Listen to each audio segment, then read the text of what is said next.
Baik, Assalamualaikum warahmatullahi wabarakatuh. Selamat siang semuanya. Saya Bambang dari Asosiasi Profesi Multimedia Indonesia. Kalau cerita masalah asosiasi, sebenarnya di awal pembangunannya dulu itu untuk kepentingan akreditasi di awal. Jadi di poin akreditasi itu kan yang dipersyaratkan adalah sebagai anggota asosiasi profesi. Kemudian kita coba konsultasi dengan notaris dan akhirnya kita bentuklah sebuah asosiasi profesi. Nah, dari situ kemudian ternyata banyak teman-teman, terutama dulu di Solo, yang kemudian meminta juga menjadi anggota, dan sudah banyak teman-teman yang terakreditasi. Nah, dari situ kemudian berkembang lagi. Ternyata banyak sekolah-sekolah SMK multimedia itu yang memang membutuhkan sertifikat pendamping jasa. Nah, itu kemudian kita diundang untuk menguji dan kita memberikan sertifikatnya. Sehingga dua poin ini merupakan titik tolak yang luar biasa, sehingga kemudian berkembang. Bahkan yang terakhir itu adalah ada komunitas drone itu yang minta sertifikatnya. Jadi sekarang kita juga memberikan sertifikat lisensi penerbang drone. Namun dari semua itu yang memungkinkan itu kita uji. Jadi misalnya sertifikat untuk bidang desain grafis, mereka kita tes, sampai saat kita tes membuat sebuah karya, dan kemudian karya itu kita letakkan di ruang publik. Kalau dalam jangka waktu 3 bulan tidak ada yang mengklaim, 1 sampai 3 bulan tidak ada yang klaim, maka kita berikan sertifikat. Termasuk juga seperti yang lainnya, misalnya untuk audio dan video dan drone.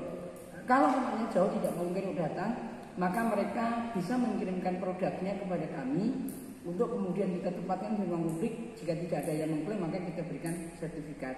Nah, bahkan yang terakhir kali itu ada beberapa musisi pencipta lagu itu yang kemudian meminta sertifikat dari kami karena untuk melengkapi karya ciptanya.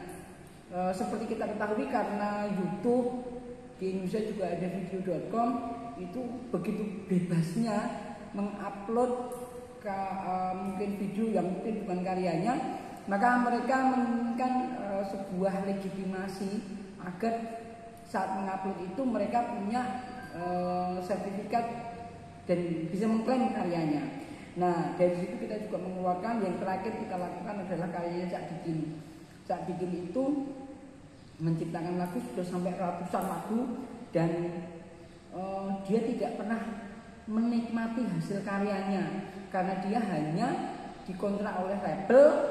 Kemudian setelah itu dia mendapatkan kontrak dari bayaran dari kontraknya itu.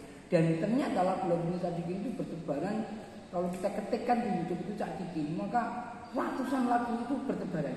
Nah, sehingga sekarang mulai dikolek, kemudian ditata ulang, dan ini akan diwariskan kepada siapa? Terakhir kemarin kita masih talk show di hari sore kemarin.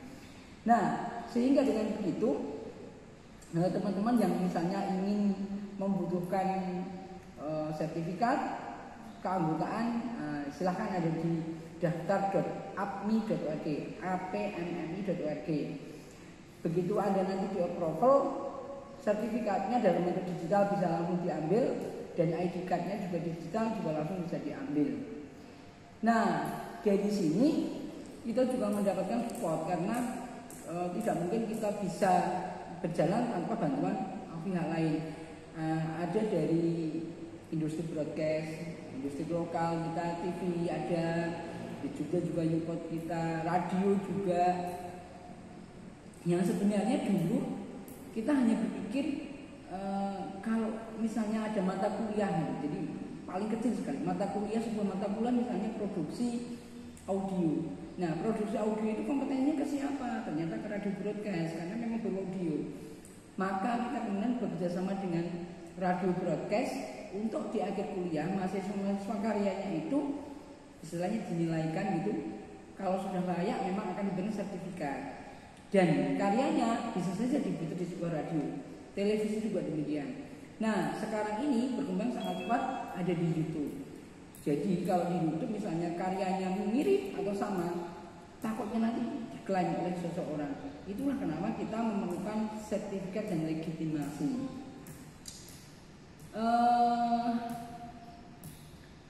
Apalagi Pak Rangga?